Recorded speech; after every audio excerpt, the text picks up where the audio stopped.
tocar el tema, que es un tema muy bonito el día de hoy, de la teoría de la complejidad. Vamos a hablar de paradigmas funcionales y eso tiene que ver mucho con el cálculo lambda.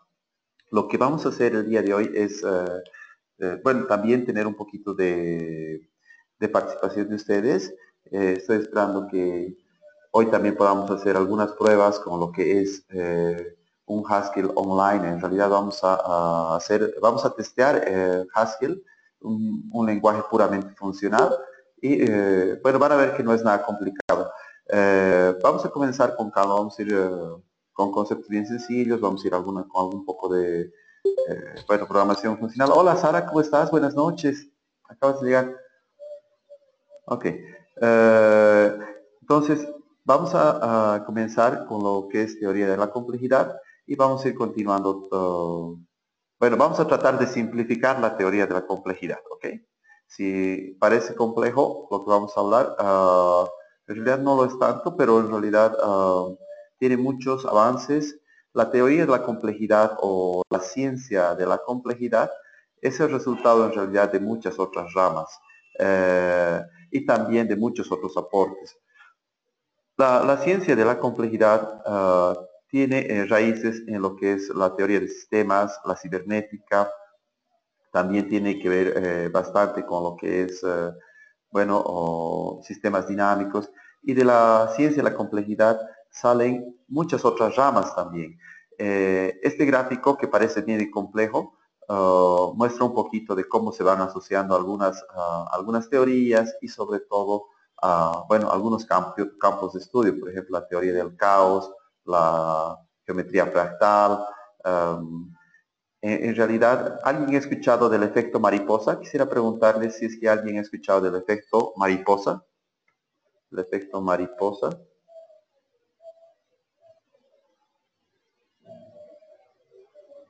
¿Alguien ha escuchado de ese efecto?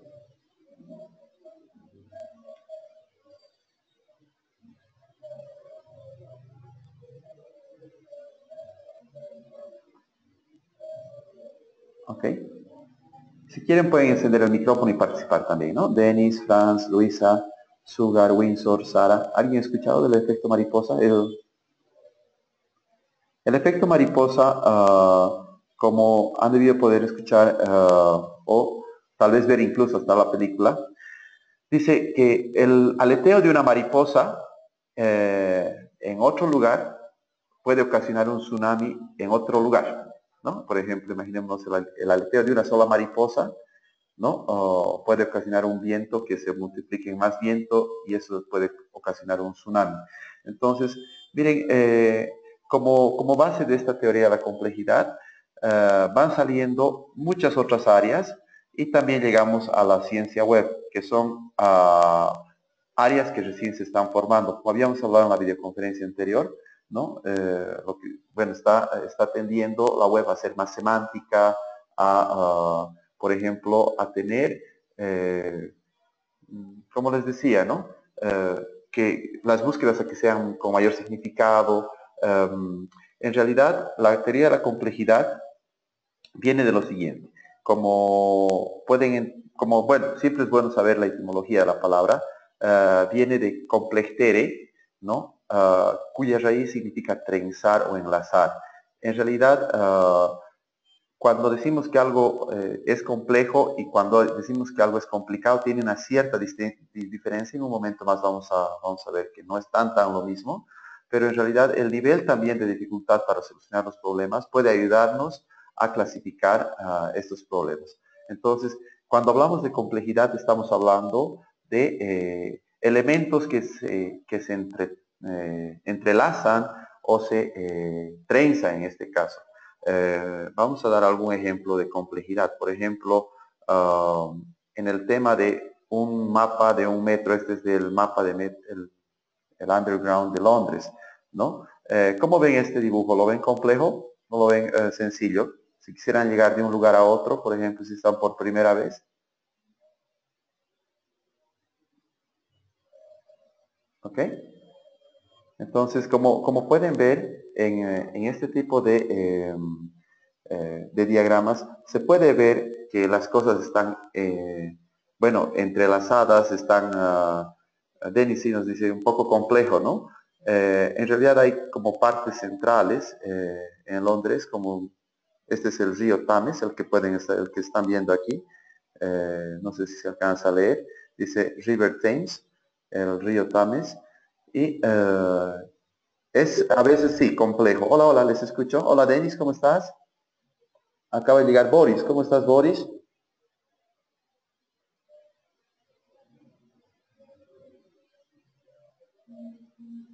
Ok. Entonces, el tema de cuando nosotros buscamos la etimología de complejidad, en realidad estamos hablando de lo que es, en pocas palabras, algo entrelazado, que está trenzado, ¿no? Y que tiene cierta dificultad, ¿no? De, ya sea, o de entender o de resolver. Entonces, el tema de complejidad conlleva muchas cosas, muchos estudios. Cuando decimos que algo es complicado versus complejo, hay una cierta diferencia. Por ejemplo, complicado, podemos pensar que es algo así. Por ejemplo, resolver un cubo Rubik. Quisiera preguntarles cuántos de ustedes han resuelto un cubo Rubik. Personalmente, yo nunca he resuelto un cubo Rubik. Hasta ahora alguna vez estaba tan cerca de llegar y he llegado. No, pero ¿será ¿será complejo o será complicado resolver un cubo Rubik? ¿Será lo mismo lo que estoy diciendo? Ok, quisiera escucharles. Pueden participar por chat o también pueden activar el micrófono.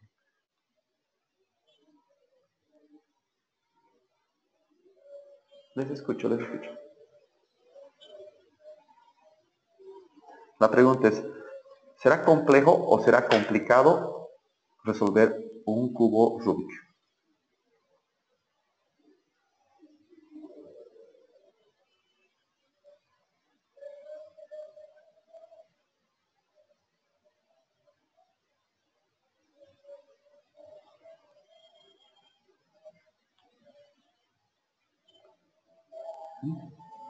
¿Alguna respuesta? Boris, Denis, Franz, Luisa, Sugar, Windsor, Sara.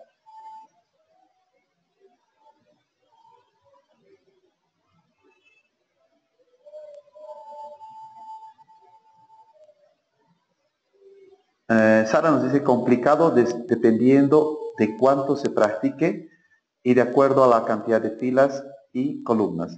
Desde mi punto de vista es complicado. Una vez que se tiene la maña es fácil. Hay un algoritmo para resolverlo. Boris nos dice, luego es mecánico. Sí, en realidad parecería que es un problema complicado, pero en realidad no es complejo, porque como Boris nos dice, una vez que se tiene el algoritmo, ¿no? Para resolverlo, luego el problema es sencillo, ¿no? Y luego es mecánico. Ese algoritmo, por ejemplo, en mi caso, yo no lo he instalado todavía en mi cerebro. Es una de mis metas para Dios mediante este año, aprender a armar el cubo Rubik. Parecería que es bueno, uno puede decir, ¿no? Parecería que todos han armado un cubo Rubik, pero en realidad yo hasta el momento no lo he armado. Quisiera que me digan si es que alguno de ustedes ya ha armado el cubo Rubik.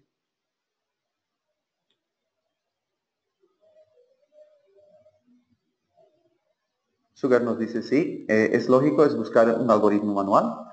Eh, ok, sí. Boris incluso nos da la resolución en PHP. Qué lindo, gracias. Vamos a...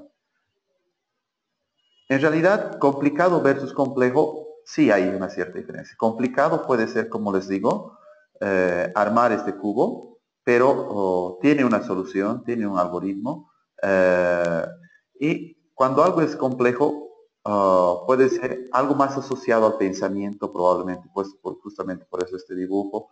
Eh, en realidad, miren, el nivel de complejidad de algo también se puede medir, ¿no? Hay distintas clases de complejidad y también hay cierta diferencia entre computabilidad y complejidad, ¿no? En el tema, en el caso de cuando hablamos de computabilidad, en realidad muchos científicos creen que este ya es un campo casi muerto, dicen, porque en realidad las cosas computables, ¿no? Ya se han separado, ya se han calificado y estamos en el área de lo que es la complejidad y los problemas tratables e intratables. Entonces, en esta área, en esta ciencia que podemos mencionar, en realidad de 1960, con estas personas que habían tomado estos términos como Hartman y Stern, en realidad esta ciencia estaría very open and alive. O sea, ¿qué quiere decir en este caso? Que estos problemas de complejidad están abiertos y están con mucha vida, ¿no? Sara nos dice, intenté a un 80%, pero no logré terminar el cubo, ¿no? Sí, Sara, yo también, volviendo al cubo, yo también tenía ese tipo de problemas. Entonces, miren, en realidad los problemas se pueden clasificar, se pueden incluso, ¿no? Se pueden definir de un cierto orden, se los puede clasificar de distintas formas, por el tiempo, por el espacio, cuánto tiempo nos toman, cuánto de espacio. Estaba hablando de problemas computacionales, ¿no? Entonces, volviendo un poquito a lo que hablábamos de algunos problemas. Hay ciertos problemas que parecían en la antigüedad muy complejos, pero con el desarrollo de la tecnología, con el avance de lo que es el software, el hardware, y siguiendo la ley de Moore también, o sea, esos problemas que parecían muy complejos o intratables se vuelven tratables. En realidad, como podemos ver, hay distintos tipos de problemas. Hay los problemas lineales, los polinomiales, y en este tipo de problemas, lo que viene también es una cierta clasificación muy importante. Por ejemplo, los problemas P son para los cuales existe un algoritmo de tiempo polinómico para su resolución. Por ejemplo, encontrar el factorial de algo, una búsqueda secuencial, ¿no? Serían problemas de tipo P, donde existe un algoritmo de tiempo polinómico para su resolución. El tiempo de ejecución de estos algoritmos está dado por un polinomio, ¿no? Entonces, son problemas P, ¿no? Y también hay los problemas, bueno, en este caso los NP, ¿no? Sus mejores algoritmos conocidos no son deterministas, ¿no? Puede aplicarse un algoritmo polinómico para comprobar si una posible solución es válida o no. Sí se puede aplicar un algoritmo para la verificación, puede ser, o sea, que se puede, necesitamos en este caso, como les digo, comprobar si es verdadero o no, pero para eso sí podemos utilizar, como dicen, un algoritmo polinómico. Aquí hay un ejemplo de algunos problemas, como por ejemplo las torres de Hanoi o la ordenación por el método Shell. ¿No? Y también tenemos los problemas NP completos.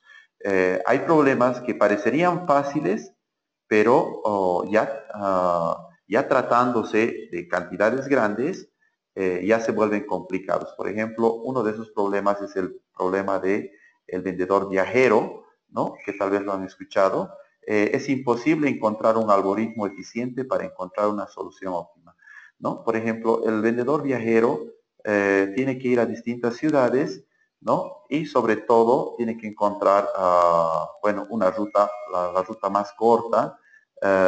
Parecería un problema sencillo, con unas cuantas, bueno, con unos cuantos datos, por ejemplo, con estas ciudades. Vamos a suponer que tenemos la ciudad A, B, F y J. Y bueno, en este grafo, como están viendo, tenemos las distancias. Parecería un problema sencillo. Miren, en el caso que recorramos la ruta DF, JAB, tendríamos una distancia total de 40. Y la mejor distancia es seguir esta ruta. La ciudad B, comenzamos por la ciudad B, vamos a la ciudad J, ahí tenemos 9 más 10, de J vamos a ir a F, tenemos 10, 9 más 10, 19, estamos sumando en esta parte. Después tenemos de F a A, serían 4, serían 23, más 8, que sería de A hasta B. Hemos recorrido absolutamente todas las ciudades, pero con la distancia más corta, ¿no? Que sería de 31. Entonces, para este tipo de problemas, en realidad, como pueden ver, no hay un algoritmo en realidad óptimo hasta el momento, ¿no? Es el problema del vendedor. En este caso, con 4 nodos, parecería que esto fuese, bueno, fácil de resolver, ¿no? Porque en realidad tendríamos factorial de 4, ¿no? La cantidad de veces. Pero quisiera que me digan si este es un problema que lo podrían resolver si tuviésemos, por ejemplo, unas 50 ciudades. Con 50 ciudades, ¿creen que se podría resolver esto?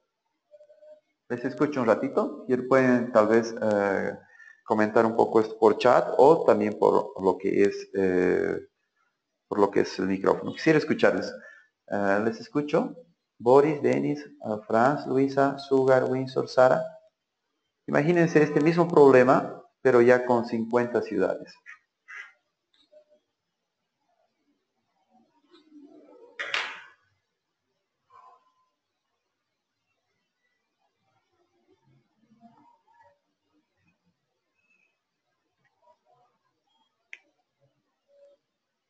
Hola, hola.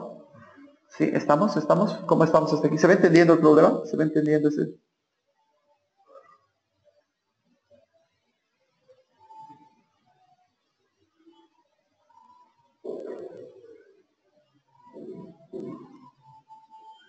Hola, hola. ¿Me escuchan? Quisiera preguntarles si estamos bien, ¿cómo estamos yendo?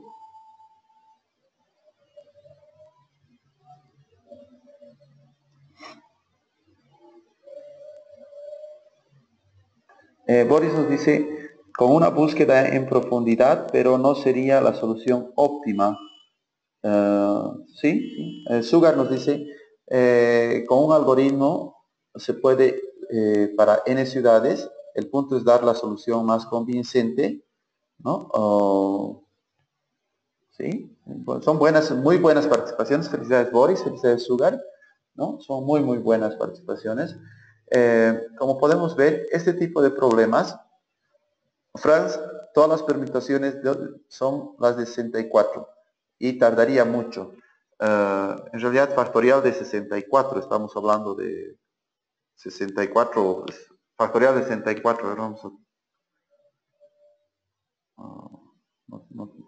a ver, la calculadora científica,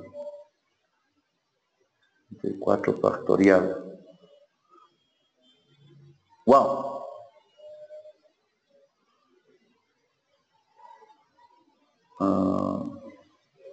O sea, si tenemos 50 ciudades o 64 ciudades en este caso, tenemos esa cantidad de posibles caminos que tendríamos que probar, ¿verdad?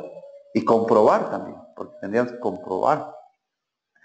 Entonces, hay ciertos problemas que, como podemos ver, requieren ya sea dos tipos de recursos. Requieren recursos en tiempo y también recursos en lo que es espaciales, ¿no? De memoria. Entonces, este es un problema NP completo. Hay cierta distinción de los problemas y la complejidad. Luisa nos dice, se puede aplicar el algoritmo de Dijkstra, tal vez para encontrar la ruta más óptima, ¿no? Sí, podría ser, pero hasta el momento no se ha encontrado en realidad una forma. Y a las personas que puedan probar que en realidad se puede encontrar una solución en tiempo polinomial para este tipo de problemas, como en el caso del vendedor, la buena noticia es esta, ¿no? Mire, hay una buena noticia. El instituto, ¿no? Bueno, el Instituto Clay de Matemáticas ha puesto el año 2000 los 7 problemas del milenio, ¿no? Y bueno, como para motivar a muchos científicos, a muchos matemáticos, la resolución de estos problemas, lo que ha hecho es dar el premio de $1.000.000 si es que alguien, bueno, resuelve estos problemas. Y ha habido ya el caso de uno de estos que ha sido resuelto, la conjetura de Poincaré. ¿no? Pero el problema de definir si un problema polinomial, ¿no? Versus un NP son iguales, si en realidad son iguales, todavía es uno de esos. Si nosotros lograríamos probar que hay un algoritmo que en realidad que sí que es igual a un, o sea, en pocas palabras, es medio complicado explicar esto. En pocas palabras, podemos decir, si podemos probar que encontramos una solución P para ese problema NP, bueno, hay que ir a cobrar $1.000.000, ¿no? Lo que sería la Universidad de Cambridge, el Instituto Clay de Matemáticas, ¿no? Entonces, hay ciertos problemas que se los ha dado, bueno, el instituto ha dicho, bueno, los que resuelvan esto van a tener $1.000.000, y uno de esos es este señor que, ¿no? Es Grigori Perelman, ¿no? Que se cree que tal vez puede ser el hombre más inteligente del planeta. Es una persona enigmática, ¿no? Que en realidad no llega, no concede entrevistas a la prensa, ¿no? No ha aceptado en realidad el premio por $1.000.000. Ha sido invitado a dictar clases y cátedra en muchas universidades. Entonces, dice que también ha rechazado otras destacadas distinciones, alegando que no creía que el comité seleccionador del ganador estuviese lo bastante cualificado para juzgar su trabajo. O sea, un tanto medio también, no sé qué un carácter también puede tener, no sé si es soberbio, o no sé qué tipo de carácter tendrá, pero como saben, ¿no? Ya se ha resuelto uno de esos problemas, de los 7 problemas del milenio. Hasta aquí quisiera que me digan cómo vamos.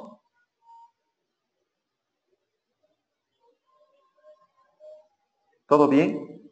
Yo sé que algunas cosas son, bueno, un tanto, o no vamos a decir complejas, un poco tal vez complicadas, ¿no? Pero estoy tratando de hacer que los ejemplos sean sencillos y que podamos participar, y también que, bueno, que este tipo de cosas nos abran un poquito lo que es, bueno, algunas líneas o algunas que genere un poco de intriga también, ¿no?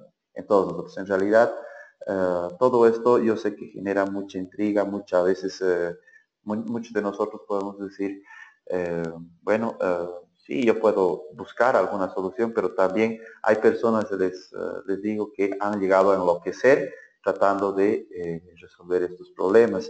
Entonces, la, el mejor tal vez de los consejos que uno puede seguir es estar, bueno, atento a qué soluciones más se van dando. Vamos a saltar a la segunda parte en realidad, pero yo quisiera que si pueden, hay un poquito de lectura complementaria en plataforma, y hablando de plataforma, quisiera comentarles que hay videos explicativos que explican tal vez con más detalle y de forma más didáctica tal vez de la que les estoy explicando. Me ha parecido muy bonito querer compartir eso con ustedes, y también, como les decía, si tienen ustedes algún otro video que vean que es recomendable para entender este tipo de temas, me gustaría que, si no es el día de hoy, entre esta semana, nos demos tiempo para lo que es entrar y ver esos videos. En este momento vamos a colocar la contraseña. Me refiero a estos videos. Esto está ya en plataforma, y quisiera que le presten atención a este tipo de materiales, pero en realidad no es nada obligatorio, en realidad, si les interesa, ¿no? Entonces, aquí bueno, se trata qué es el problema P versus NP, ¿no? Hay un video sobre Morin, sobre el pensamiento complejo, y también hay un artículo científico que es muy bonito, que esto lo ha mandado desde Suecia, justamente a pedido de un correo que envié. Les voy a comentar un poco en un momento más. Hasta aquí vamos bien. Podemos continuar, ¿verdad? ¿Podemos continuar? ¿Estamos bien? ¿Vamos bien?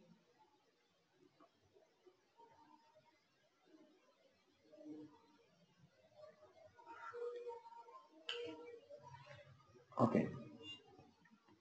Ok, entonces vamos a saltarnos un tema un poquito ya En realidad, yo les había comentado un poco sobre esto de la complejidad por varios motivos. En realidad, era importante hablar sobre algunos tipos de problemas en realidad hay ciertos problemas que no se pueden resolver, ¿no? O que en realidad no se han encontrado algoritmos óptimos todavía. A veces creíamos que estamos en el 2017 y ya todo está resuelto, pero en matemáticas no todo está resuelto. Entonces, continuando un tanto con lo que es ya la segunda parte, porque el capítulo, como saben, esta unidad habla también de lo que es algo que es muy bonito. Vamos a hablar en primer lugar, del cálculo lambda y su fundador. Su fundador, Alonzo Church, es una de las personas, para mí probablemente una de las que ha definido la programación en términos distintos, en términos muy matemáticos, y ha tratado de simplificar mucho lo que es la programación. En realidad puede ser también considerado otro padre de la computación. Este matemático, ¿no? Que ha enseñado en la Universidad de Princeton y en California también, se especializó en lógica, en matemáticas, en metalógica, escuchen este término, metalógica y metamatemática. Cuando escuchamos el término meta, tenemos que entender que meta viene del griego, ¿no? Que significa más allá o después de. Entonces, cuando escuchamos metalógica, por ejemplo, ¿qué podemos entender? Metalógica, ese término sería muy bonito analizar. ¿Qué podemos entender? ¿Alguien me puede decir? Tal vez por chat pueden comentar.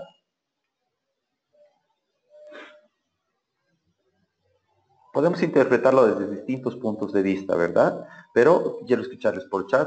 Metalógica, según, bueno, como dice, ¿no? Si seguimos ese criterio de su origen griego, más allá o después de, yo generalmente podría entender una lógica de la lógica. Lógica de la lógica. Lógica de la lógica. Medio complicado, ¿no? Lógica de la lógica. Entonces, nosotros cuando hablamos de la palabra metalógica o metamatemática, la matemática de la matemática, ¿no? Es como cuando hablamos del término meta, por ejemplo, una página web, y meta y tenemos la información de la página web. Si nosotros vemos un HTML, recuerden, ¿no? En un HTML tenemos también la etiqueta meta, y en meta, si ponemos meta content, ¿no? Estamos hablando de qué. Han utilizado, ¿verdad? ¿Alguna vez cuando han visto este código en HTML, el meta content?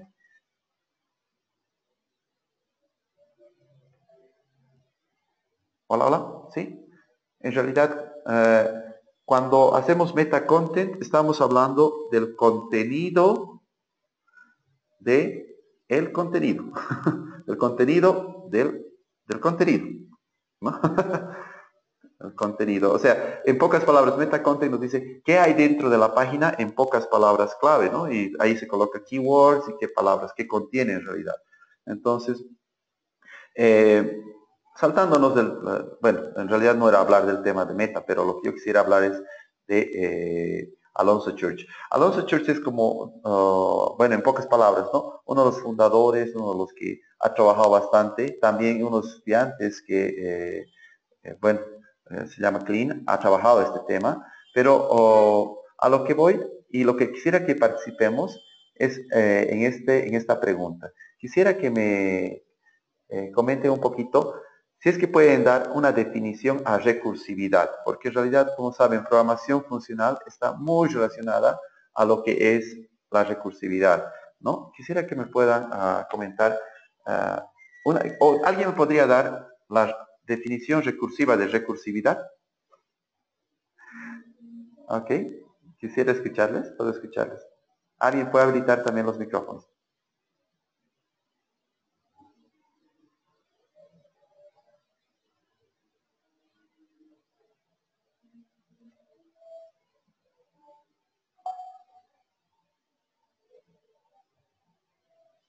Hola, alguien tal vez puede, alguien ha pensado alguna vez bueno, la definición clásica de recursividad, y ustedes saben que es definir una función en términos de sí misma, ¿verdad?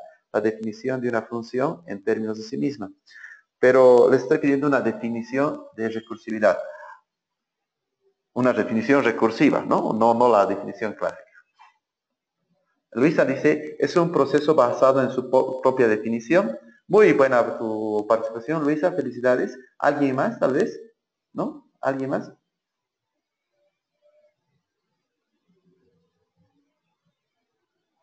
¿Alguien más? La definición de... Pensaremos un poquito, nos daremos un tiempito, podemos pensar. ¿Ok? Pensaremos un poquito. Una definición recursiva de recursividad.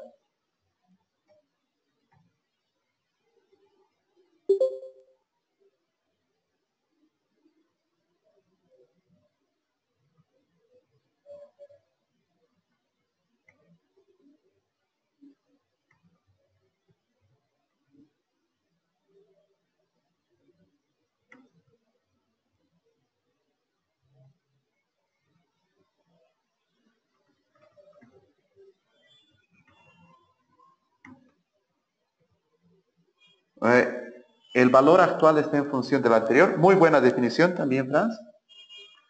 Ok. Bueno, aquí viene el chiste informático, ¿ya? Pero también puede ser tomado como definición de recursividad de forma recursiva. Miren, vamos a hacer lo siguiente. Dice así, para entender la definición de recursividad es necesario comprender primero el concepto de recursividad. ¿Ok? Miren, ese es el concepto recursivo de recursividad. Para entender la definición de recursividad es necesario comprender primero el concepto de recursividad. ¿Qué les parece esa definición recursiva de recursividad? ¿Mm? Para entender, ¿no?, la definición de recursividad es necesario comprender primero el concepto de recursividad. ¿Se entiende, verdad, la definición de recursividad? ¿Estamos claros hasta aquí? ¿Se va entendiendo?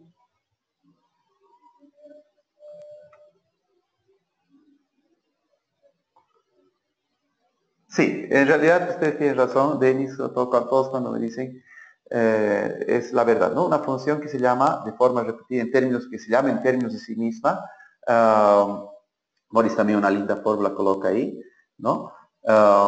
Pero este era solo un chiste, recuerden que era solo un chiste. La recursividad es muy importante para este cálculo lambda, y como, bueno, esto es un poco teórico y todo, ¿no? Es algunos principios que se colocan en cálculo lambda. Se habla de variables, se habla también de lo que son términos, se habla de funciones.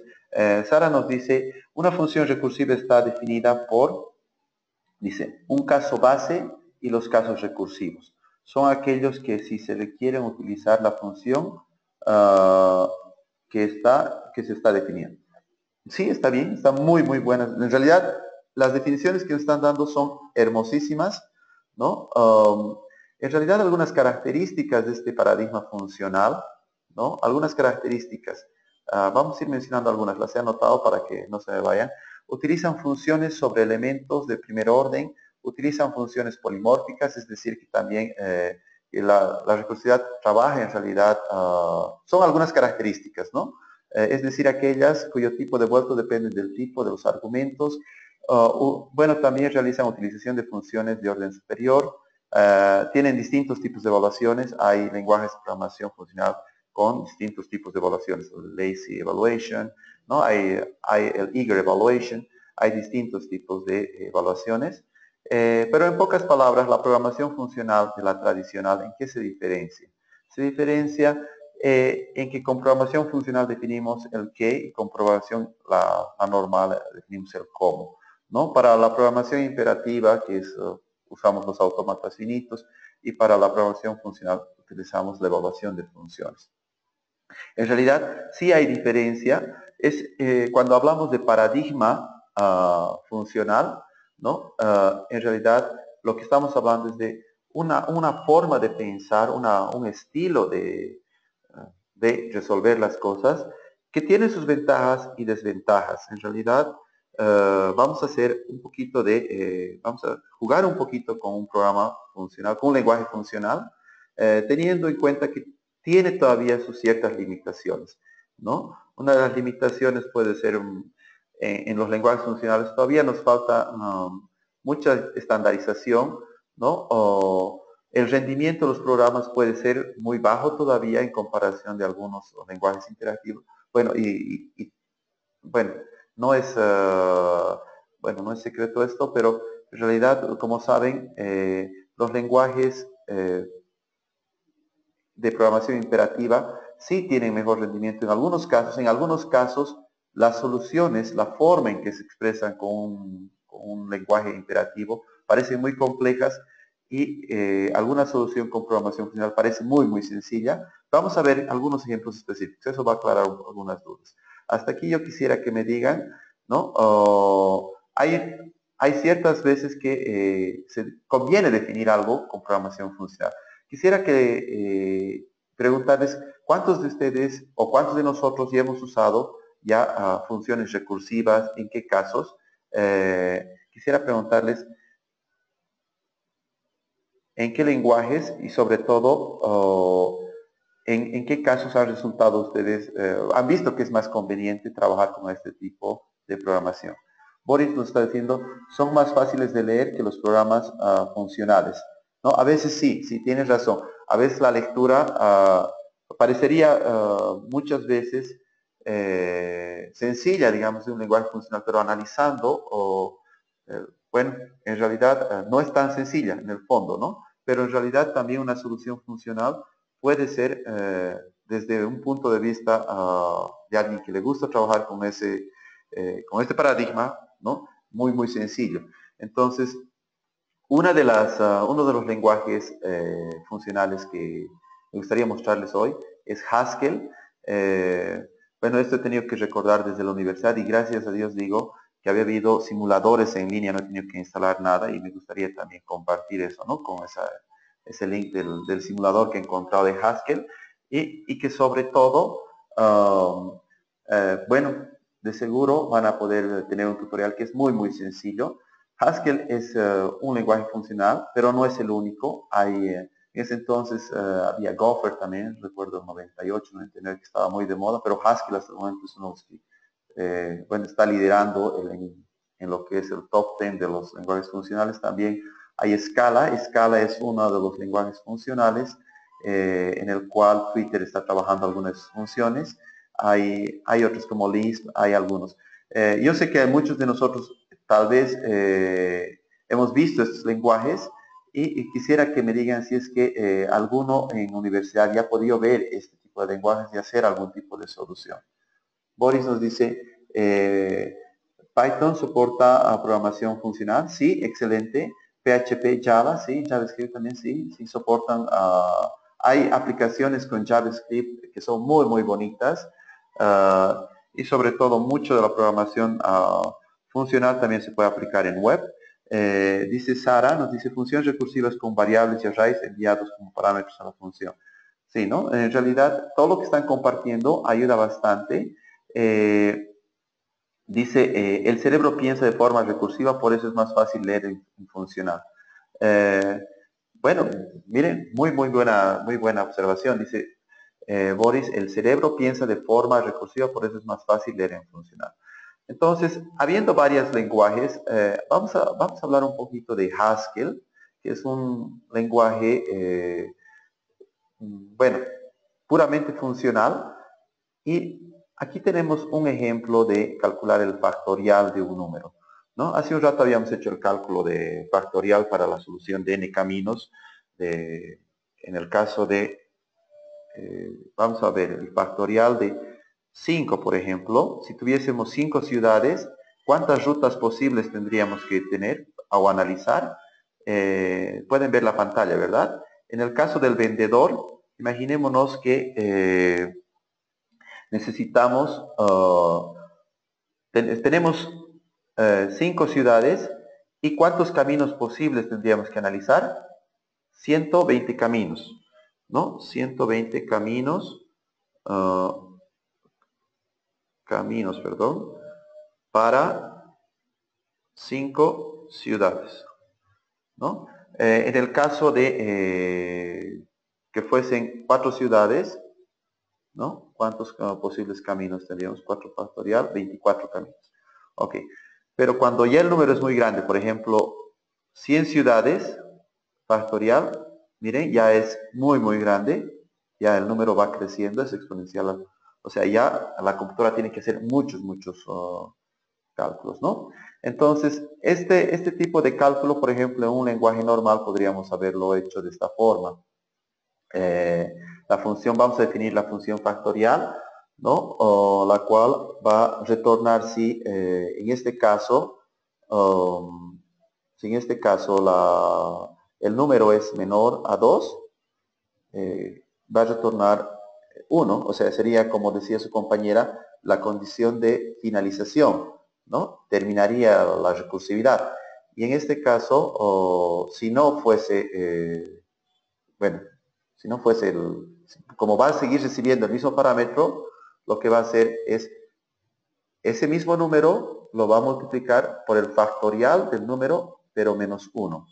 No sé si se logra entender este pedazo de código. Se logra entender, ¿verdad? ¿Entender? Ese pedazo de código es en PHP, si no me equivoco, ese pedazo de código PHP, ¿se logra entender? Esto no es Haskell, escúcheme, no es, esto estamos analizando en PHP. ¿Sí? ¿Se logra entender? Sara nos dice que sí. A ver, analizaremos un poquito más el código.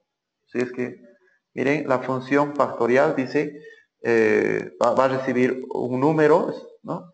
Y cuando ese número sea menor que 2, eso quiere decir que sea 1, o 0, en realidad 1, cuando sea 1, va a retornar lo que es 1, pero de lo contrario, si no fuese eso, va a entrar a su recursión, o sea, va a volverse a llamar en términos de sí misma, ¿no? Entonces va a volver la función factorial, dentro de la función factorial se llama y en este momento dice, bueno, voy a llamar a factorial, pero como sabemos, factorial se define, ¿verdad? El factorial, factorial de 4, solo para recordar. Factorial de 4, ¿no? Factorial de 4 sería igual a 24, ¿no? Como hemos calculado hace un momento, ¿no? Factorial de 4 es 24, ¿verdad? Entonces, podemos hacer una pequeña prueba de escritorio si queremos, pero en realidad podríamos ir, la siguiente vez que llame va a ser 4 por factorial, ¿no? Estoy con problemas con mis símbolos en la computadora, factorial de 4 menos 1 en realidad, y esto va a ser factorial 4 menos 1, en este caso va a ser con factorial de 3, ¿verdad? O sea, cuando la siguiente vez va a llamar con factorial de 3, la siguiente vez cuando entre a factorial va a llamar con factorial de 2, y cuando llegue bueno, a 1 va a retornar, como dice aquí la función, ¿no? Va a retornar 1, ¿no? Y entonces va a ir multiplicando 1 por 2 por 3 por 4, ¿no? Y nos tendría que dar 24, a ver. 2, 1 por 2, 2, 2 por 3, 6, 6 por 3, 24, o de al revés. Pero sacamos el 24. En realidad, quisiera que me digan, yo sé que este es un código PHP, no es Haskell todavía, pero ¿se entiende? Es una definición recursiva de factorial. ¿Se entiende? Sara nos confirma. ¿Se entiende?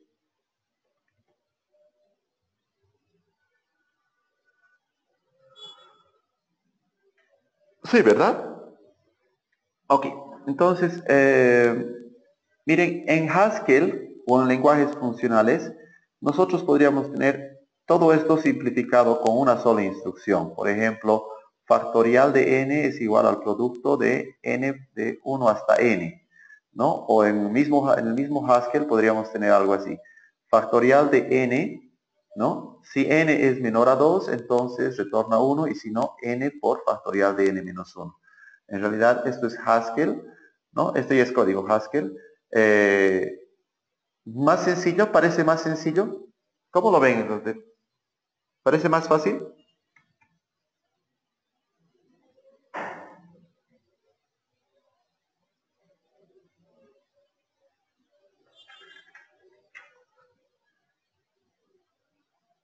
¿Ok?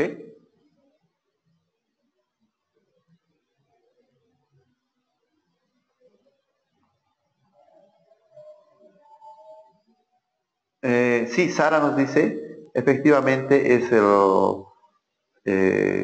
bueno, es un, es un código más compacto, ¿no? Y son funciones lambda. En realidad todo Haskell, toda la lengua, todo lo que es la programación funcional está basada en funciones lambda. En un momento más vamos a ver esta resolución sencilla del cubo Rubik. Y es más, gracias Boris, voy a ir leyendo, me comprometo hasta, de seguro hasta, no, ojalá que me tome poco tiempo aprender eso, pero me he dado cuenta que esa vez que me han intentado enseñar he tardado mucho. Tal vez no soy un fast learner o un aprendedor muy rápido. Pero, miren, este es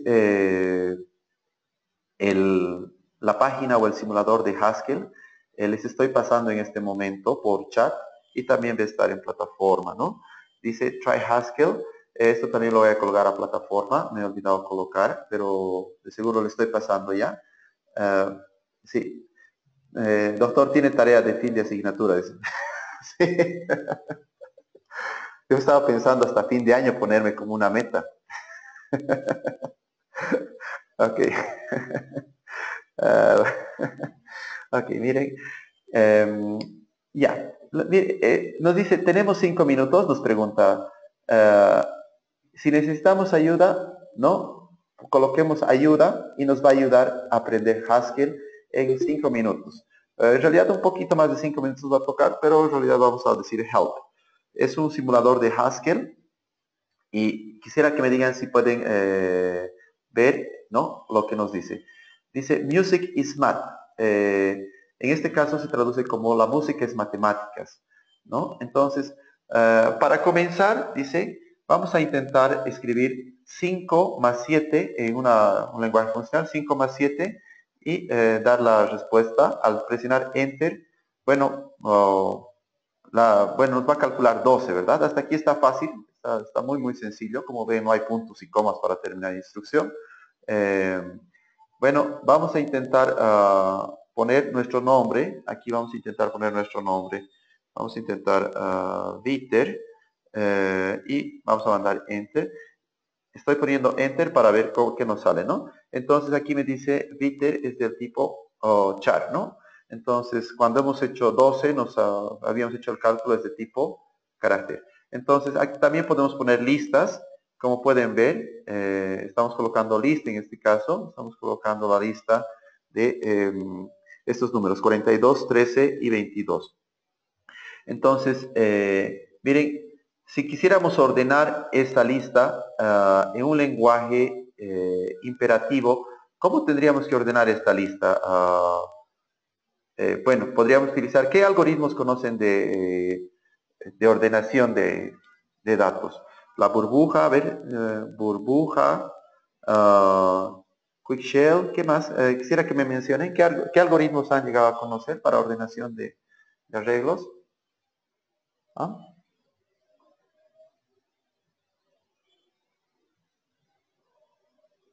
Quicksort, ¿verdad? El Quicksort, método Shell, ¿no? Hay distintos métodos, pero miren, si nosotros vamos a un paradigma funcional, un lenguaje funcional, en realidad con los lenguajes funcionales nosotros definimos el qué hay que hacer y no tanto preocuparnos el cómo hacer.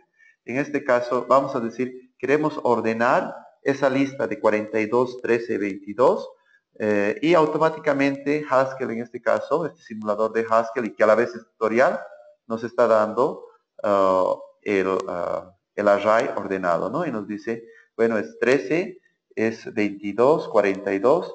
Y bueno, son números los que está dando, ¿no? Como respuesta nos está dando. El método de burbuja, ¿no? Entonces, también el saber el orden de complejidad de esos algoritmos es importante. El método binario, qué excelente, miren, todas esas respuestas que están dando para ordenación binario, método burbuja, selección, quicksort, ¿no? Son, y sería bueno analizarlas y saber qué orden tiene cada una de esas. Eso debería haber sido una pregunta de foro, ¿no? Una pregunta interesante, ¿no? Ya. Pero miren, este tipo de tutorial nos va a servir. Yo sé que el tiempo es oro en este caso, en este tipo de videoconferencias, pero yo sé que tenemos un poquito de tiempo. Vamos a seguir un poquito más aprendiendo, solo un poquito. En realidad parece, hasta aquí, ¿qué les parece Haskell? ¿Parece complicado o parece sencillo? ¿Cómo lo ven?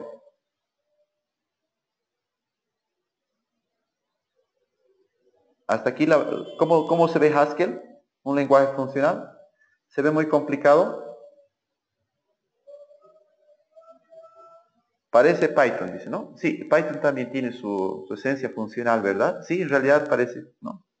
Eh, miren, ahora vamos a trabajar un poquito con tuplas. También tenemos, miren, lo que puede hacer es esta función, por ejemplo, sacar el primer elemento de 28 y del nombre, ¿no? Entonces aquí vamos a decir, esto va a sacar el primer elemento. Aquí va pasando a la lección 2, nos muestra cómo funciona, ¿no? El operador, bueno, en este caso la función let, ¿no? Aquí dice la función let. ¿Qué va a hacer en este caso? La función let que recibe un X y también tenemos lo que es el operador in, bueno, no sé si llamarle operador o función, pero aquí vamos a ver la definición de in. Escúchenme, por aquí está. Eh, si ponemos let x igual a 4 in x por x, el resultado es 16.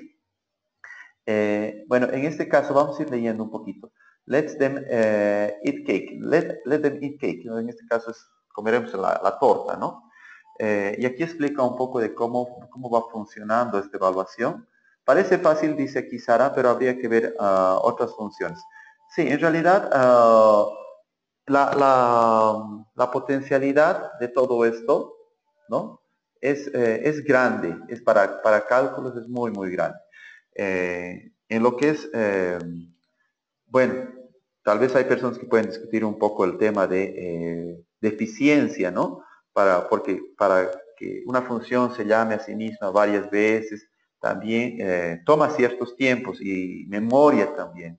Entonces, al recibir varios parámetros, al hacer el emparejamiento de patrones, entonces, en realidad a veces este tipo de lenguajes sí tiene sus desventajas. Pero miren, la solución está, alguien me puede decir, voy a marcar en este momento, yo sé que pueden ver la pantalla, voy a marcar esto. Alguien me puede decir, ¿qué daría de resultado esta opción? O sea, esta de aquí. Voy a marcar esta. Si hacemos un mapeo de más 1 a un array de 1 a 5. O sea, esa función. ¿Alguien me puede decir qué daría? A ver, la puede escribir en chat, dice, ¿no? Sí, se la puede escribir en chat. ¿Qué daría ese como resultado a lo que es esta función si mapeo más 1 a este array de más 5? Boris nos dice, nos daría 2, 3, 4, 5 y 6. Excelente, porque en realidad justamente eso nos puede dar, ¿no? Miren, vamos a mapear y hacer eso, esta misma operación, hacerla en un lenguaje imperativo, ¿no? Nos tomaría mucho más tiempo. Miren, va a recorrer el array, tendríamos que hacer un for y tendríamos que aumentar a cada variable que vayamos cargando un 1, ¿no? Como podemos ver, aquí por ejemplo, ¿no? Hay algunos ejemplos. Podríamos hacer una map división de 5 a este array y podemos tener ahí a todos estos números que eran enteros a un principio, que estaba, ¿no? Entonces nos va a devolver números fraccionales, ¿no? Entonces va a ser un arreglo de números fraccionales y miren, tenemos 13 dividido entre 5 nos da 2,6. 24 dividido entre 5 nos da 4,8. 52 entre 5 nos da 10,4 y 42 dividido entre 5 nos da 8,4.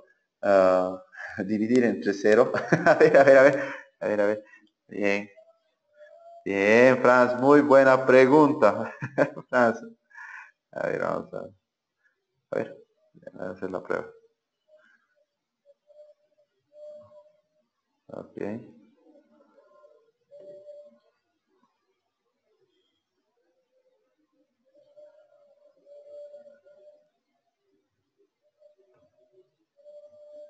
Tutututun, tutututun.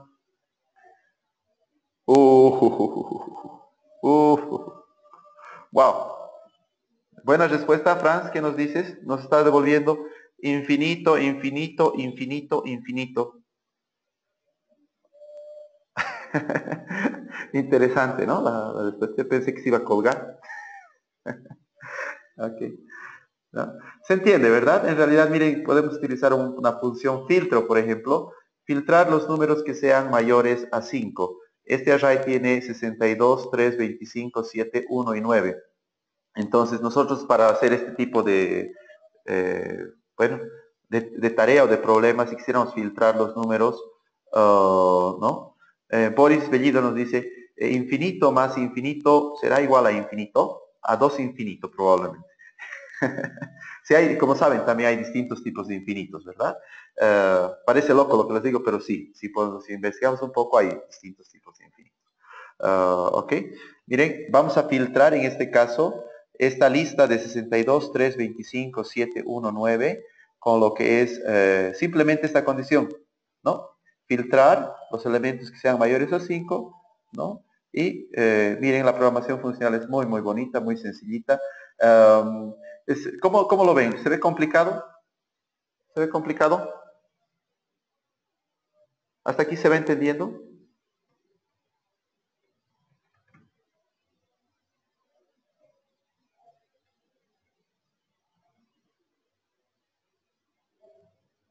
Ok, quisiera que me confirmen si se va entendiendo. ¿Cómo lo ven hasta aquí?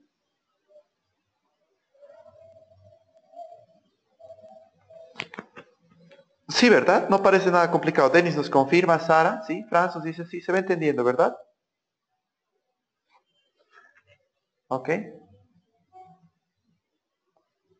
Sí, sí, nos confirma, ¿verdad? Ya.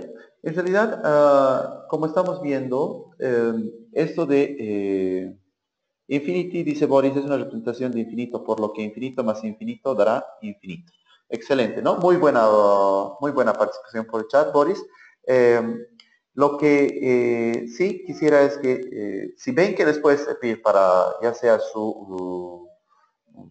ya sea su trabajo, alguna investigación, tomen en cuenta este tema. En realidad, yo sé que tal vez puede ser recordar algunos temas que tal vez habíamos visto ya hace mucho tiempo en la universidad, pero en realidad todavía está en avance, todavía está en desarrollo la programación funcional y muchas de las cosas que en este momento están utilizando en web, como Boris hace un momento nos decía, ¿no? Se parece a Python, decía, o se parece a Ruby. Entonces, en realidad están tendiendo a tener funciones recursivas, a utilizar más recursividad y programación funcional o el paradigma funcional, ¿no? Entonces, estamos súper bien, estamos avanzando sumamente bien.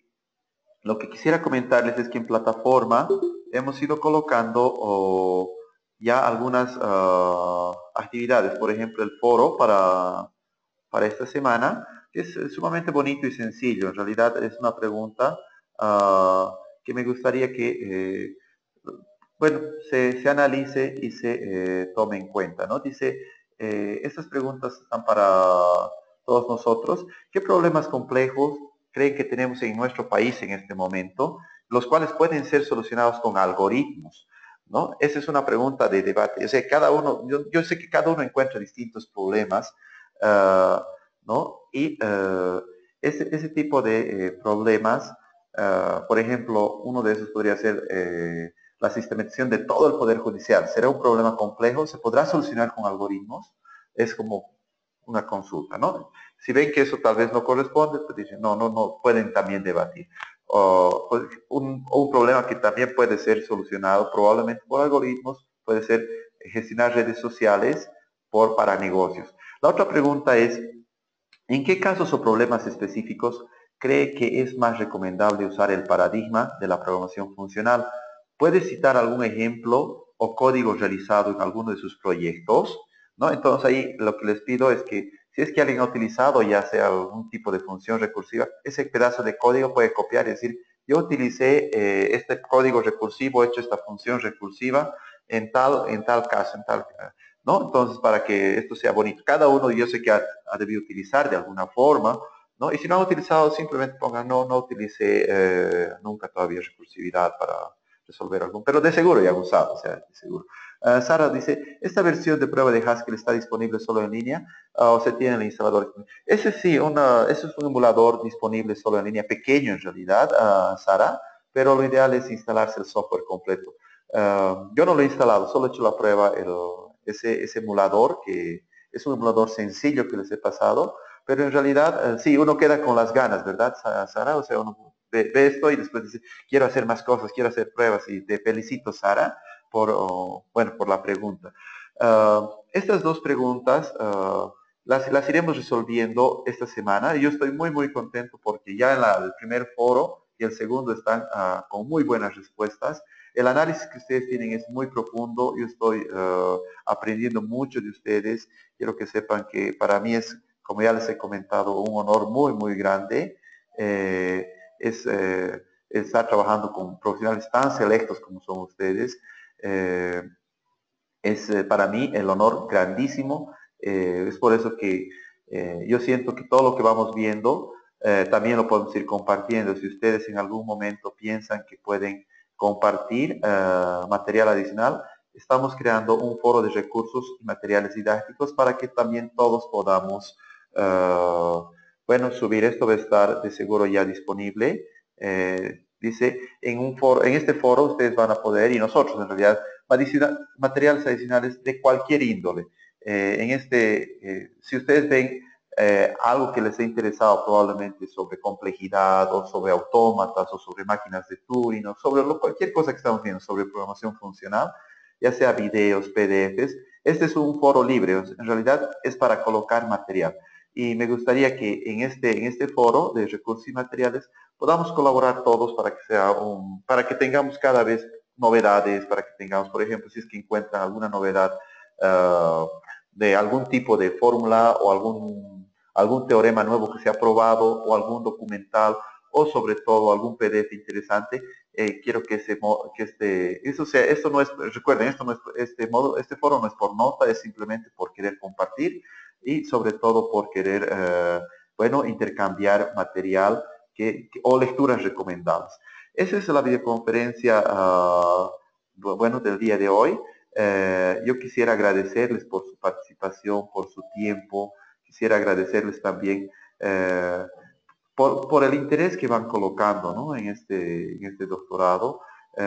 Ya en realidad ya falta pocos meses, ya son doctores prácticamente y como les he dicho, yo les agradezco, muchas gracias. Ya les llamaré doctores, doctor Boris, doctor Denis, doctor Franz, doctora Luisa, doctor Rogelio, doctor Sugar, doctor Windsor y doctora Sara. Yo les agradezco por su tiempo. Ya son doctores prácticamente. Esto es cuestión de tiempo nada más y un poquito más de esfuerzo. Mil felicidades por este tiempo y por compartir esta videoconferencia. Les quedo muy agradecido. Estamos en contacto la siguiente semana y también este día jueves con el grupo número 2. Pero si podemos compartir y ya estar participando en los foros, va a ser de mucha ayuda. ¿Se ha entendido la videoconferencia del día de hoy, compañeros? He tratado de hacer, bueno, los ejemplos lo más sencillos posibles. Díganme si se ha entendido el día de hoy la videoconferencia o tienen eh, tal vez algún comentario, ¿no? Quisiera escucharles. Eh, estamos, tenemos unos minutos todavía si es que quieren. ¿Se ha entendido el día de hoy? Ok. En realidad hemos visto muy poquito de todo lo que hay por leer. Quiero que sepan eso. Hay mucho por leer. A veces yo siento que en la computación y en la rama donde estamos tal vez es el secreto de entender la naturaleza y de cómo funcionan muchas cosas. Les dejo con esta. Ustedes han escuchado de la serie de Fibonacci, ¿verdad?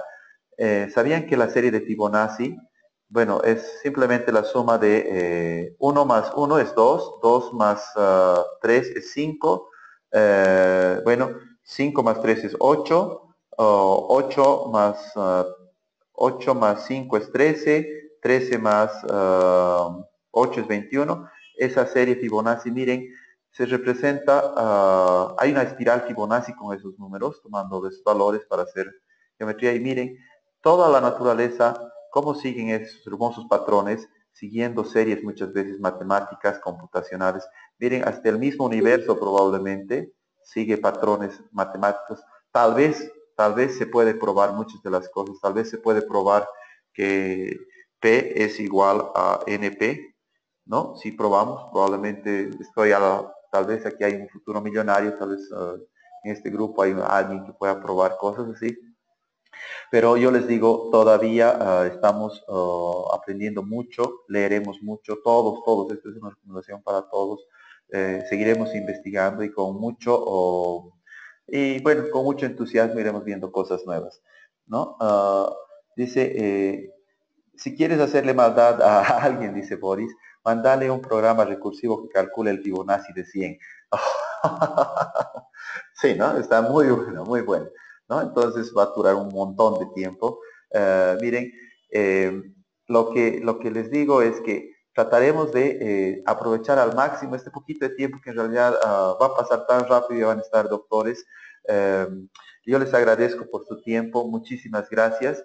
Yo estoy atento ya sea al WhatsApp, a sus correos electrónicos. Eh, tenemos la siguiente semana todavía programar algunas videoconferencias y presentar nuestras actividades.